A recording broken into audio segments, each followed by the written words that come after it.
terkasih dalam nama Tuhan kita Yesus Kristus. Dan pada hari ini bersyukur kepada Tuhan karena kami diberikan kesempatan untuk kita merenungkan firman Tuhan. Hari ini kita akan belajar dari satu topik yang cukup penting bagi orang Kristen di masa sekarang, yaitu tentang Alkitab. Coba kita buka Alkitab dalam 2 Timotius pasal yang ketiga ayat yang ke-16. 2 Timotius pasal yang ketiga ayat ke-16 berbunyi demikian: segala tulisan yang diilhamkan Allah memang bermanfaat untuk mengajar, untuk menyatakan kesalahan, untuk memperbaiki kelakuan, dan untuk mendidik orang dalam kebenaran. Ya. Dari firman Tuhan ini, Paulus menasihati Timotius bahwa segala tulisan yang diilhamkan Allah itu bermanfaat untuk mengajar. Dan kita akan melihat sini segala tulisan yang diilhamkan Allah. Ada banyak kitab suci di dunia ini yang menganggap bahwa kitab mereka adalah tulisan Allah, segala tulisan Allah begitu. Masing-masing setiap agama, tentunya ada agama Islam, agama Hindu, agama Buddha, dan memiliki kitab suci masing-masing, mempercayai bahwa kitab mereka itu adalah benar-benar dari Allah begitu. Tetapi orang Kristen mempercayai bahwa yang menjadi pegangan, yang menjadi dasar iman kekristenan yaitu Alkitab. Jika kita lihat dalam Mazmur pasal yang ke-11 ayat yang ketiga, Mazmur pasal yang ke-11 ayat yang ketiga berbunyi demikian: apabila dasar-dasar dihancurkan, apakah yang dapat dibuat oleh orang benar itu? Ya. Dasar kekristenan ialah Alkitab. Dan inilah yang menjadi pokok renungan penting untuk kita pada hari ini, yaitu apa yang jadi bukti bahwa Alkitab itu satu-satunya firman Tuhan. Apa yang jadi bukti mengapa kita mempercayai Alkitab itu adalah buku dari Allah. Untuk mengetahui Alkitab satu-satunya firman Tuhan tidak terlepas dari sifat-sifat Allah yang sudah kita ketahui, baik bagi orang yang sudah mengenal Tuhan maupun orang yang belum mengenal Tuhan. Mereka semua percaya bahwa setiap pribadi-pribadi Allah ini mereka kenal sebagai refleksi dari diri Allah. Coba kita lihat salah satu sifat Allah, yaitu dari Allah yang maha benar. Allah yang maha benar berfirman, pasti firman-Nya tiada salah, ya. Firman-Nya pasti tidak mengandung kesalahan sesuatu apapun. Dan Alkitab adalah satu-satunya kitab yang merupakan kitab yang tidak ditemukan kesalahan satu pun, gitu ya. Walaupun sejak dari abad pertama bahkan hingga sekarang ini sudah banyak mengkritik Alkitab yang berusaha untuk menemukan kesalahan di dalam Alkitab, tapi tidak didapati kesalahan satu pun, melainkan hanya ada kesalahpahaman yang terjadi. Sebagai contoh, coba kita buka di dalam Matius pasal ke-27 ayat yang ke-37. Matius pasal yang ke-27 ayat yang ke-37. Ini adalah salah satu peristiwa ketika Yesus disalibkan dan ada tulisan di atas kepala Tuhan Yesus. Dalam Matius pasal yang ke-27 ayat 37 berbunyi demikian. Matius pasal ke-27 ayat yang ke-37. Dan di atas kepalanya terpasang tulisan yang menyebut alasan mengapa ia dihukum. Inilah Yesus Raja orang Yahudi. Di Matius dicatat, inilah Yesus Raja orang Yahudi. Coba kita buka dalam Injil Markus pasal yang ke-15 ayat ke-26. Injil Markus pasal yang ke-15 ayat yang ke-26 berbunyi demikian: dan alasan mengapa ia dihukum cukup pada tulisan yang terpasang di situ, Raja orang Yahudi. Kemudian kita buka dalam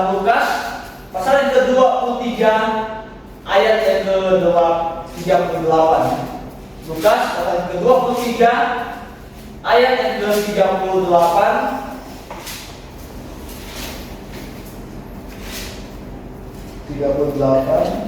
Ada juga tulisan di atas kepalanya, inilah raja orang Yahudi. Dan para peneliti Alkitab mereka mengatakan, oh ini adalah kesalahan dalam Alkitab. Masa dalam dalam kitab Injil yang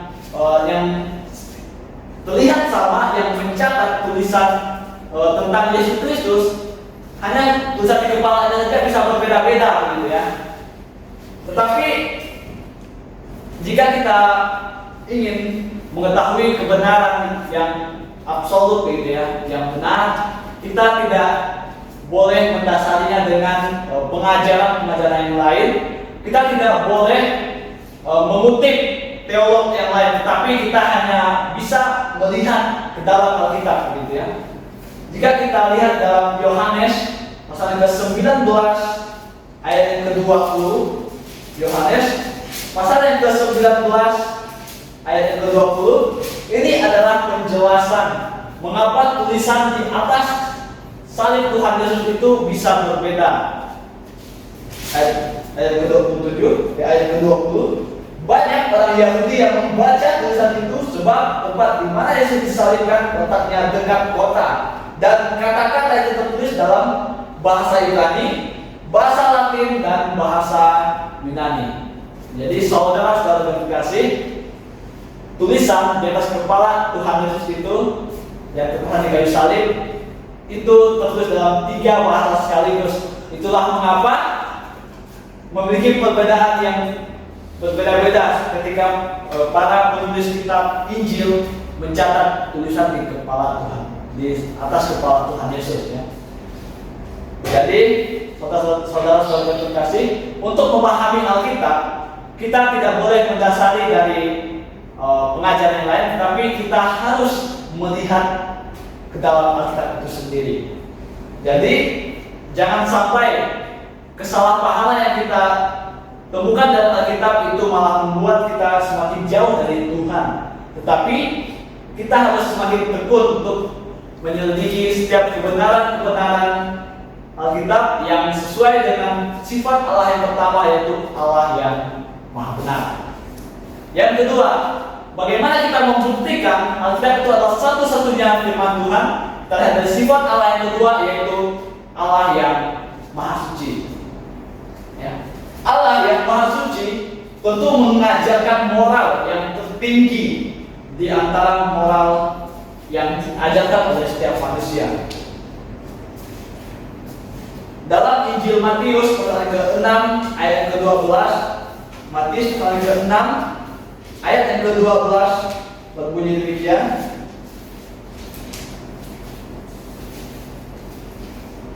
Matius 6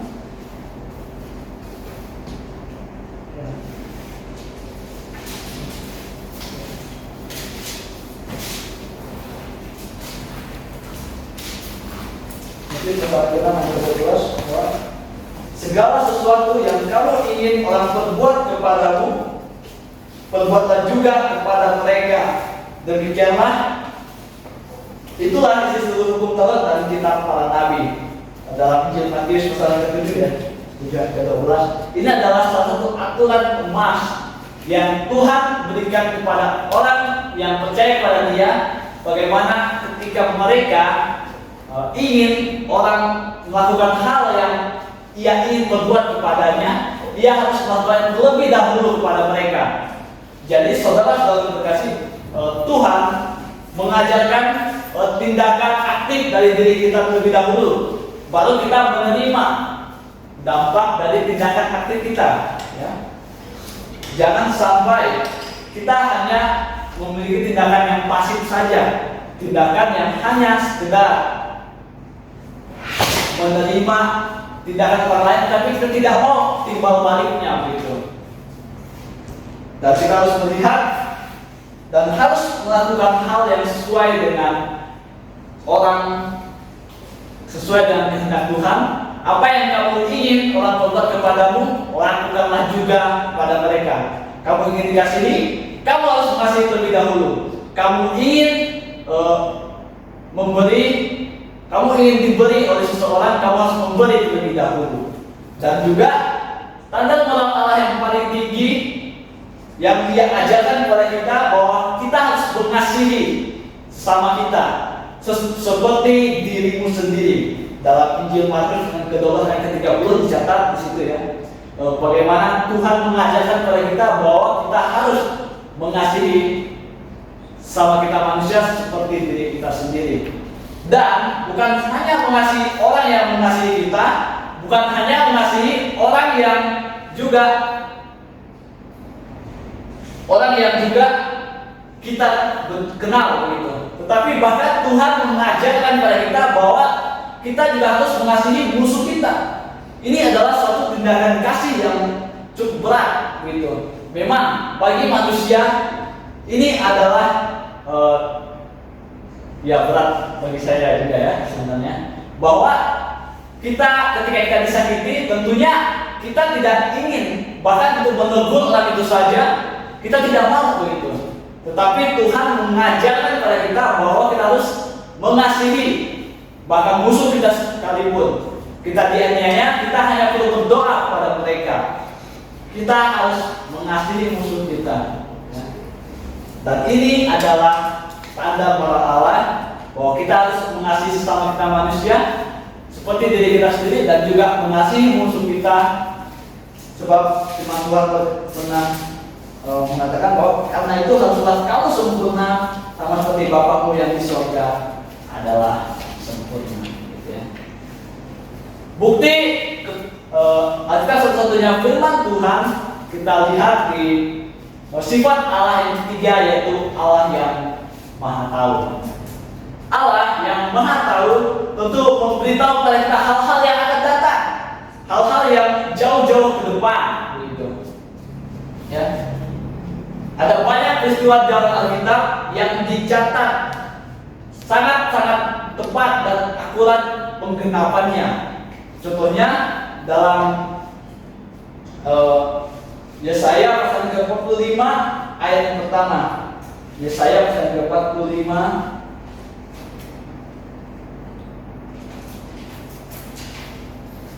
Yesaya pasal 45 ayat yang pertama berbunyi demikian. Beginilah firman Tuhan, inilah firman-Ku kepada orang yang Kuurapi, pada Kores yang tangan kanannya Kupegang, supaya Aku menentukan bangsa-bangsa di depannya dan melucuti raja-raja, supaya Aku membuka pintu-pintu di depannya, dan supaya pintu-pintu gerbang dan tinggal tertutup. Jadi saya menubuhkan bahwa akan ada kelak raja yang bernama Kores yang akan mengembalikan Israel ke tanah mereka dari tanah perbudakan, gitu ya, dan mengizinkan pendirian bait suci. Ini adalah suatu detail waktu yang cukup panjang begitu. Bagaimana nubuatan di zaman Yesaya kemudian digenapi dalam kitab Ezra. Kita lihat dalam kitab Ezra itu adalah penggenapan yang cukup panjang begitu ya. Dalam kitab Ezra pasal pertama ayat yang ke-1 sampai ayat ke-11, tapi saya akan bacakan perwakilannya saja dari ayat yang pertama. Pada tahun pertama zaman Kores, raja negeri Persia, Tuhan menggerakkan hati Kores, raja Persia itu untuk menggenapkan firman yang disampaikan oleh Yeremia, hingga disiarkan seluruh kerajaan Kores secara lisan dan tulisan pengumuman ini. Jadi nubuatan ini bukan hanya disampaikan oleh Nabi Yesaya, tapi juga disampaikan oleh Yeremia, gitu ya. Dalam Yeremia pasal ke-25 ayat yang ke-11 sampai ayat yang ke-12, gitu ya. Jadi nubuatan pembuangan ini dan nubuatan pengembalian mereka ke tanah Israel itu sangat-sangat tepat dan akurat ketika Tuhan ketika Tuhan menggenapi setiap nubuatannya. Dan Alkitab satu-satunya kitab yang sangat-sangat hebat. Alkitab adalah salah satu kitab nubuatan terhebat yang juga digenapi dengan sangat-sangat akurat. Dan bagi orang Kristen di masa sekarang, tentunya kita harus tahu bahwa kita sangat bersyukur menjadi orang Kristen. Kita bahkan tidak tahu apa yang akan terjadi di depan, tetapi kita tahu bagaimana akhir dari kehidupan. Gitu. Kita tahu akhir dari akhir waktu, akhir zaman begitu ya. Kita tahu bagaimana akhirnya. Karena tercatat dalam Alkitab dan kita percaya bahwa Tuhan pasti akan menggenapi firman-Nya. Jadi saudara-saudara terkasih, Alkitab adalah buku yang yang berasal dari Allah untuk diajarkan kepada manusia.